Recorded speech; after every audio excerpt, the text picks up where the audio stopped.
Pour Monaco Tribune, je vais vous présenter 3 bouteilles exceptionnelles qui ont une valeur très particulière pour moi.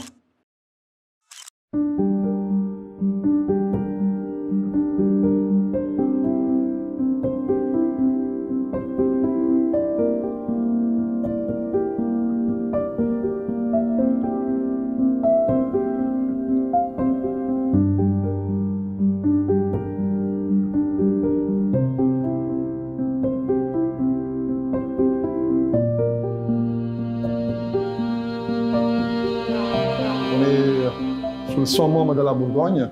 Il s'agit d'un Chambertin Clos de Bèze Grand Cru.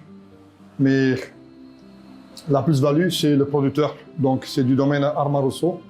Là, nous sommes dans la quintessence du Pinot Noir. Certainement le cépage le plus intriguant. J'ai un faible pour la Bourgogne, pour la Côte de Nuit et pour les Pinots Noirs de la Côte de Nuit. Là, nous sommes vraiment dans la quintessence des différents aspects qui c'est une osmose tout ça. Voilà. Cette bouteille, elle est en réserve patrimoniale. Elle restera encore ici pendant quelques années avant d'être proposée à la vente dans nos établissements. Je ne dis pas son apogée, mais c'est une bouteille qui est tout jeune. Elle a besoin beaucoup de temps ici dans le cadre. Nous essayons de préserver ça pour les clients à venir dans une dizaine d'années si tout va bien.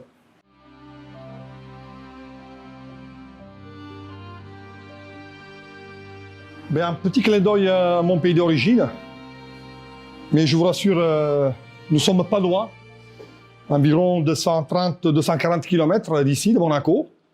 Nous sommes à Langhe, donc dans le Piémont, où il y a 2 appellations parmi les plus grands vins, non seulement d'Italie, mais peut-être du monde. Donc 2 grandes appellations, Barolo et Barbaresco. Le producteur Roagna a la propriété sur les 2 appellations. Dans ce cas-là, c'est un cru d'un lieu-dit déjà bien défini qui est le paillé. Donc là, c'est le criquet paillé, justement, une petite production dans un millésime assez classique comme 2008. Donc c'est un vin, je dirais, inaccessible, mais non seulement par son prix d'achat, par sa production, par sa confidentialité. C'est un vin qui restera, malgré son millésime 2008, encore quelques années ici dans les cadres de l'Hôtel de Paris avant d'être proposé à la vente, puisque ce vin, le cépage Nebbiolo, un peu cousin de Pinot Noir, mais avec beaucoup plus de tanins, a besoin de beaucoup de temps pour s'exprimer. Et quand il s'exprime, a une complexité inégale. Donc, Roagna à Barbaresco, cru, criquet paillé.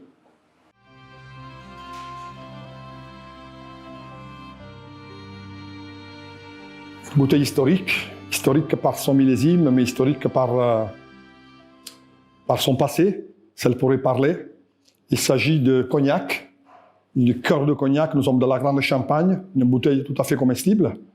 Donc 1811, la cuvée s'appelle Roi de Rome. En effet, 1811, c'est l'année où Napoléon s'est couronné roi de Rome. La maison à l'origine, c'est Sazerac de Forges. La dernière de cette collection, de cette bouteille en particulier, a été servie ici dans les cadres de l'Hôtel de Paris, à l'honneur de Sir Churchill.